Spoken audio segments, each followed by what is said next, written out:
দেখো বন্ধুরা, আমি গত 24 তারিখে আমি মানে আমার হাজব্যান্ডের অফিসের সমস্ত কলিগ এবং তার বউ ফুল ফ্যামিলি নিয়ে আমরা বেড়াতে গেছিলাম। তোমাদের বলেছি ওখানে কিছু ভিডিও আমি ছেড়েছি। দার্জিলিং, সিটং, মিরিক, আরও অনেক জায়গা আছে, নামগুলো আমার ঠিক মনে নেই। যখন গেছিলাম তখন এই সমস্ত যে ব্যাগগুলো ছিল না, সমস্ত ব্যাগগুলোর মুখে কাপড় দিয়ে দড়ি দিয়ে বেঁধে ওই জায়গাটা ঢুকিয়ে রেখে গেছিলাম। ভেতরে সমস্ত কাঠের গুঁড়ো, মাটি, সবজির খোসা রয়েছে। তা আজকে এসে এই ব্যাগগুলো সব বের করে দিলাম, কারণ এখন ভালোই গরম পড়ে গেছে। এখানে গরমের সবজি লাগাবো বলে। এই দেখো, এই গাছটা হলো কুমড়ো গাছ। এই গাছটা যখন আমি গেছিলাম তখন এই ব্যাগে ছিল, তখন একদম ছোট 2-3টে পাতা মাত্র সবে বেরোচ্ছিল। সে অবস্থায় রেখে গেছিলাম। যাওয়ার সময় ব্যাগের মধ্যে ব্যাগ ভরে জল দিয়ে গেছিলাম।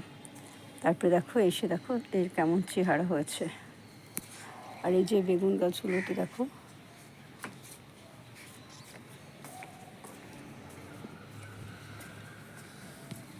এগুলো দেখো কড়া পড়েছে। এগুলো হাইব্রিড একটা আর দেশি একটা, দুটো বেগুন, 2 ধরনের বেগুন রয়েছে।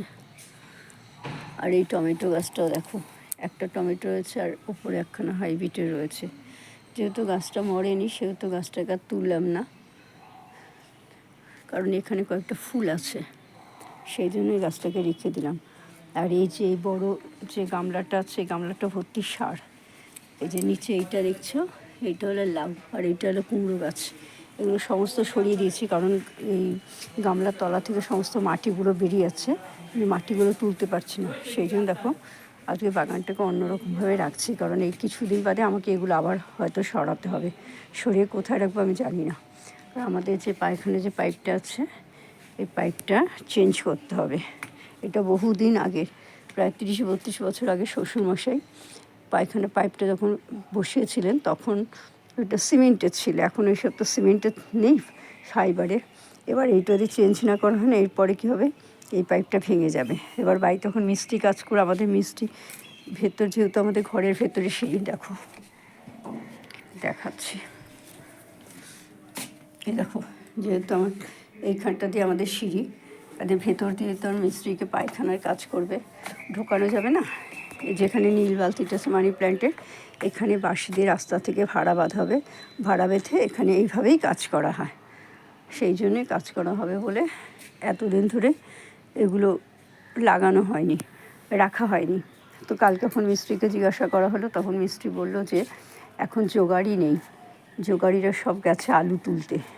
সেই জন্য বললে এখন হবে না, 2-3 সপ্তাহ পরে। সেই জন্য ভাবলাম যে বন্ধুদের বাড়িতে রেখেছি তো, সবারই তো নিজের সংসারেই কাজ থাকে, তারপরে অনেকের অন্যের বোঝা, এটা খুবই কষ্টকর। সেই জন্য আমি আস্তে আস্তে কী করছি, একটা দুটো করে গাছ নিয়ে চলে আসছি। আর আমার ইচ্ছা যেহেতু এখান দিয়ে জলটা পড়ে, জলটা এখানে জমে থাকে,